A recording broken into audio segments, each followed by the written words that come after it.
रीमा नाम की एक चुड़ैल थी जो अपने बड़े से भूतिया घर में रहती थी। एक दिन उससे मिलने एक पुरानी चुड़ैल दोस्त कल्लो आती है, पर असल में कल्लो और रीमा दोस्त कम, दोस्त के रूप में एक दूसरे की दुश्मन ज्यादा लगती हैं। अरे आओ आओ कल्लो, बताओ कैसे आना हुआ? रीमा, तुम तो जानती ही होगी कि अगले हफ्ते मेरा जन्मदिन है और मैंने इस बार अपने जन्मदिन पर एक बहुत बड़ी पार्टी रखी है। दूर दूर से बहुत सारे भूत और चुड़ैलों को बुलाया है। अरे वाह, ये तो बड़ी अच्छी बात है कल्लो। चलो कम से कम नाम न सही, काम तो अच्छा ही कर रही हो तुम भी अच्छा मजाक कर लेती हो। वैसे तुम्हें पता है क्या, इस बार मेरी पार्टी में चीफ गेस्ट कौन है? खुद डायन आ रही हैं। क्या? डायन तुम्हारी पार्टी में आने के लिए कैसे मान गई भला? अब मैं हूँ ही इतनी खास। वैसे वहां पर सिर्फ अमीर भूत चुड़ैले अच्छे अच्छे कपड़े पहन कर आएंगे, और अगर तुम्हारे पास अच्छे कपड़े ना हो तो तुम ना भी आओ। ये सुनकर रीमा चुड़ैल को बड़ा गुस्सा आता है, लेकिन वो अपना गुस्सा छिपा लेती है और हंसते हुए कल्लो चुड़ैल से कहती है, क्या तुम भी कल्लो कैसी बातें कर रही हो? अरे तुम देखना, मैं ऐसी ड्रेस पहनकर पार्टी में आऊंगी कि सब डायन को नहीं बल्कि मुझे देखेंगे। क्या? क्या सच में? ऐसा क्या पहनने वाली हो तुम? कल्लो चुड़ैल तो चली जाती है, मगर रीमा सोच में पड़ जाती है। हे भगवान, अब मैं क्या करूं? मैंने तो उस कल्लो चुड़ैल के सामने कितनी बड़ी बड़ी फेंक दी। अब मैं कहां से लाऊंगी ऐसे कपड़े जिन्हें देखकर सब दंग रह जाएं? मेरे पास तो ऐसा कुछ भी नहीं है। रीमा परेशान होने लगती है और फिर अपनी अलमारी के कपड़े खोजने लगती है। यहाँ तो कुछ भी नहीं है, एक भी कपड़ा पहनने लायक नहीं है। एक काम करती हूँ, बाजार जाकर देखती हूँ, वहां जो भी कपड़ा मुझे अच्छा लगेगा मैं दुकानदार से छीन लूंगी। ये सोचकर रीमा बाजार की तरफ चल देती है, मगर बहुत देर ढूंढने के बाद भी चुड़ैल को अच्छे कपड़े नहीं मिलते। ओफो, अब मैं क्या करूं? ये सब तो कितने आम और मामूली कपड़े हैं, कुछ भी नया नहीं है यहाँ पर। अरे मुझे तो ऐसा तड़कता फड़कता चाहिए जो डायन के कपड़ों से भी ज्यादा डरावना हो, जिसे देखकर सब दंग रह जाएं। रीमा चुड़ैल ये सब सोचते सोचते एक पेड़ के नीचे बैठ जाती है, पर तभी थोड़ी दूर से बैंड बाजे की आवाज सुनाई देती है।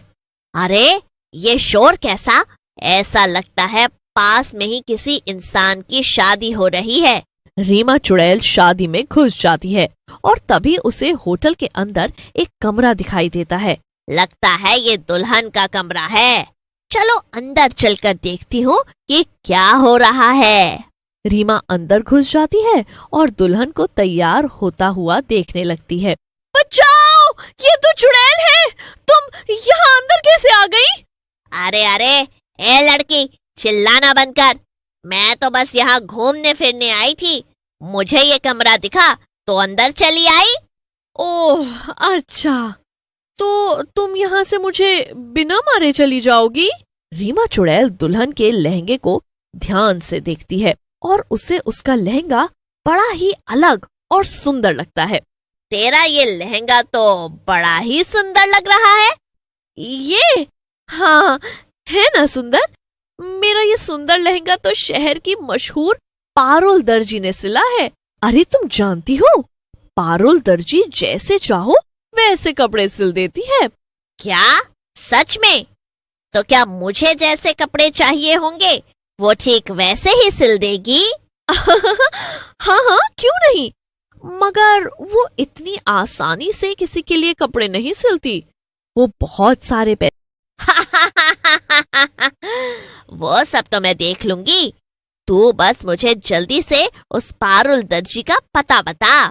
दुल्हन चुड़ैल को पता बता देती है और रीमा चुड़ैल उसी टाइम उस पते पर चले जाती है। रीमा देखती है कि उस दर्जी पारुल का घर बहुत ही बड़ा और आलीशान था। अरे अरे, इस पारुल दर्जी का घर तो कितना बड़ा है। लगता है कि ये सच में बहुत मशहूर और अमीर है। अब मेरे पास पैसे तो नहीं, तो मुझे इसे डरा धमकाकर ही अपनी ड्रेस बनवानी पड़ेगी। रीमा चुड़ैल सीधा पारुल दर्जी के घर में अंदर जाती है और उसे ढूंढने लगती है। थोड़ा ढूंढने के बाद रीमा को पारुल अपने कमरे में मिलती है। पारुल एक चुड़ैल को अपने घर में देखकर बहुत डर जाती है। पारुल इससे आगे कुछ और बोलती उससे पहले ही रीमा चुड़ैल अपने जादू से पारुल को बेहोश कर देती है और उसे उठाकर अपने भूतिया घर ले जाती है।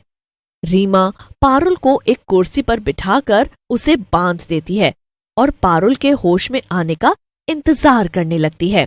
पारुल को सीधा अगले दिन सुबह ही होश आता है। जब वो उठती है तो खुद को इतने डरावने से घर में देखकर डर जाती है और जोर जोर से चिल्लाने लगती है। अरे अरे, चिल्लाना बंद कर। मैं तुझे यहाँ एक खास काम से लाई हूँ। मैं चाहती हूँ कि तुम मेरे लिए एक ड्रेस सिलो। क्या? पर मेरा सिलने का सारा सामान मेरे घर पर है। वो सब मैं ले आऊंगी, उसकी चिंता मत करो। मगर बस मुझे एक ऐसी ड्रेस चाहिए जिसे देखकर सब दंग रह जाएं। तुम्हें वो किस रंग की चाहिए ये सब, तभी तुम्हें ड्रेस सिल पाऊंगी। अच्छा ठीक है, वैसे तुम्हें इस सब में कितना वक्त लगेगा? ड्रेस बनाने में कम से कम 2 हफ्ते लगेंगे। इससे पहले कि पारुल कुछ कह पाती, रीमा को गुस्सा आ जाता है और वो डरावनी आवाज में पारुल से कहती है, ए लड़की, तूने सुना नहीं क्या ठीक से? मुझे 3 दिन में मेरे कपड़े चाहिए, मतलब चाहिए। ये सुनकर पारुल बहुत डर जाती है और चुड़ैल से कहती है, अच्छा ठीक है, मैं सब बना दूंगी, लेकिन फिर मैं तुम्हें जो जो चीज बताऊंगी तुम्हें तुरंत जाकर बाजार से लाना पड़ेगा। रीमा चुड़ैल से ये सुनकर खुश हो जाती है। फिर क्या था, रीमा चुड़ैल और पारुल मिलकर ड्रेस बनाने के काम में लग जाते हैं। ऐसे ही 3 दिन बीत जाते हैं। आखिरकार रीमा चुड़ैल की ड्रेस बनकर तैयार हो जाती है। वो ड्रेस गहरे लाल रंग की थी और उसके ऊपर सारे छोटे छोटे कंकाल लटके हुए थे। ये लो, आखिरकार ये ड्रेस बनकर तैयार हो गई। एक बार तुम इसे पहनकर तो देख लो। हाँ, अभी पहनकर आती हूँ मैं। रीमा चुड़ैल ड्रेस पहनकर आती है। ड्रेस रीमा को वाकई में बहुत ज्यादा पसंद आती है। वो पारुल से कहती है, वाह वाह, ये ड्रेस तो मुझ पर बहुत अच्छी लग रही है। इसे पहनकर पार्टी में जाऊंगी तो बस मेरे ही चर्चे होंगे। ये तो बहुत अच्छी बात है। तो क्या अब मैं जा सकती हूँ? हाँ बिल्कुल। वैसे क्या तुम मुझे ये ड्रेस सिलने के लिए पैसे नहीं दोगी? पैसे तो मेरे पास नहीं है, पर अगर तुम चाहो तो मैं तुम्हें अपने साथ उस भूतों की पार्टी में ले जा सकती हूँ। वहाँ कई सारे भूत और चुड़ैल आएंगे। तुम्हें उनसे मिलकर बड़ा मजा आएगा। क्या? नहीं, मुझे नहीं जाना। मेरी जान बच गई, वही क्या कम है। मैं तो मजाक कर रही थी, मुझे कोई पैसे वैसे नहीं चाहिए। पारुल जल्दी से रीमा चुड़ैल के घर से 9-2-11 हो जाती है और इधर रीमा चुड़ैल पार्टी में जाने के लिए अपनी ड्रेस पहनकर और बहुत ही डरावना मेकअप करके रेडी हो जाती है। अब उस कल्लू चुड़ैल की पार्टी में मुझसे ज्यादा अच्छा और डरावना कोई नहीं लगने वाला, वो डायन भी नहीं। और सचमुच ऐसा ही होता है। पार्टी में सभी लोग सिर्फ रीमा को ही देखते रह जाते हैं और उसकी ड्रेस की ही वाह करते हैं। और ये सब देखकर कल्लू चुड़ैल जलकर राख हो जाती है। और ऐसे रीमा चुड़ैल ने अपने कपड़े सिलवाए और पार्टी की शान बन गई।